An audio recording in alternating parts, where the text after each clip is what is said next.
தமிழக வெற்றி கழகம் காங்கிரஸ் இடையிலான இந்த கூட்டணி உறவானது உருவாகி இருக்கக்கூடிய பின்னணியில் 2 அமைச்சர்களை பெறுவதற்கான முயற்சியில் தாவேகாவிடமிருந்து 2 அமைச்சர்களை கேட்டு பெறுவதற்கான முயற்சியில் காங்கிரஸ் கட்சி இறங்கி இருப்பதாக தற்பொழுது நமக்கு இது தொடர்பான பேச்சுவார்த்தை கடந்த 2 நாட்களாக தாவேகாவுக்கும் காங்கிரசுக்கும் இடையே நடைபெறதாகவும் அதில் 2 அமைச்சர் பதவிகளை கேட்டு பெறுவதில் காங்கிரஸ் கட்சி தீவிரமாக இருப்பதாக சொல்லப்படுகிறது.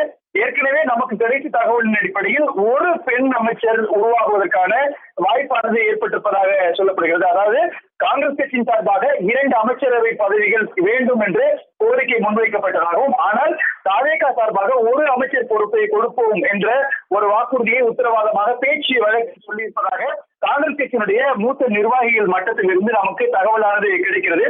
தற்பொழுது தமிழ்நாடு சட்டமன்ற தேர்தல் 2026 முடிவுப்படி 5 எம்எல்ஏக்கள் காங்கிரஸ் கட்சிக்கு இருக்கிறார்கள். அதில் மயிலாடுதுறையை பொறுத்தவரை ஜமால் முகமது யூனிஸும், வேலூர் சட்டமன்ற தொகுதியை பொறுத்தவரை விஸ்வநாதனும், குளச்சல் சட்டமன்ற தொகுதிகளை தாரகை கண்பத்தும், விலவங்கோடு சட்டமன்ற தொகுதியை பொறுத்தவரை பிரவீனும், கிள்ளியூர் சட்டமன்ற தொகுதியை பொறுத்தவரை ராஜேஷ்குமார் ஆகிய இந்த 5 பேர் தான் காங்கிரஸ் கட்சியினுடைய எம்எல்ஏக்களாக தற்பொழுது இருக்கிறார்கள்.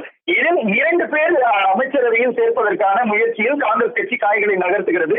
ஏனென்றால் 108 இடங்கள் மட்டுமே பெற்றிருக்கக்கூடிய தமிழக வெற்றி கழகம் பெரும்பான்மை பலம் இல்லாததால் கூட்டணி நிறைவோடு தான் அவர்கள் ஆட்சியை தொடர வேண்டிய நிலை இருக்கிறது.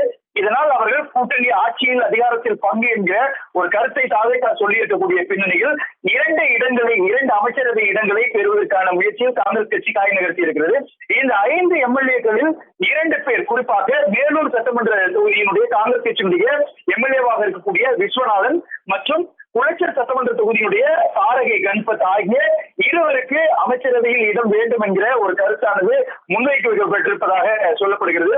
இருப்பினும் கூட ஒரு பெண் ஒருவருக்கு அமைச்சரவையில் இடம் கொடுக்கலாம் என்கிற ஒரு அடிப்படையில் தாரகை கண்பத்துக்கு வாய்ப்பு இருப்பதாக காங்கிரஸ் கட்சியினுடைய முக்கியமான சில தலைவர்களை நம்மிடம் கருத்தை முன்வைத்திருக்கிறார்கள். அதன் அடிப்படையில் 2 அமைச்சர்களை வேண்டும் என்று காங்கிரஸ் கட்சி கேட்பதாகவும், இதில் ஒருவருக்கு வாய்ப்பு அளிக்கப்படுவதற்கான வாய்ப்பு இருப்பதாகவும் சொல்லப்படுகிறது. மோகன், மொத்த அர்த்தத்தில் பார்க்கின்ற பொழுது இந்த நகர்வு என்பது ஒரு முக்கியமான நகர்வாகவே தமிழ்நாட்டினுடைய அரசியல் களத்தில் பார்க்கப்படுகிறது. தாவேகாவோடு விசிக கூட்டணிக்கு வர வேண்டும் என்கிற ஒரு கருத்து முதன்மைப்படுத்தப்படுகின்ற சூழலில் அப்பொழுது திருமாவளவனுடைய மனசாட்சி தன்னிடம்தான் இருக்கிறது என்கிற ஒரு கருத்தை தமிழக வெற்றி கழகத்தினுடைய தலைவர் விஜய் முன்வைத்திருந்தார். அந்த அடிப்படையில் விசிகாவுக்கு ஒரு அமைச்சரவையில் இடம் கிடைக்குமா என்கிற ஒரு கேள்வியும் பேசுபொருளும் அங்கு உருவாகி இருக்கிறது.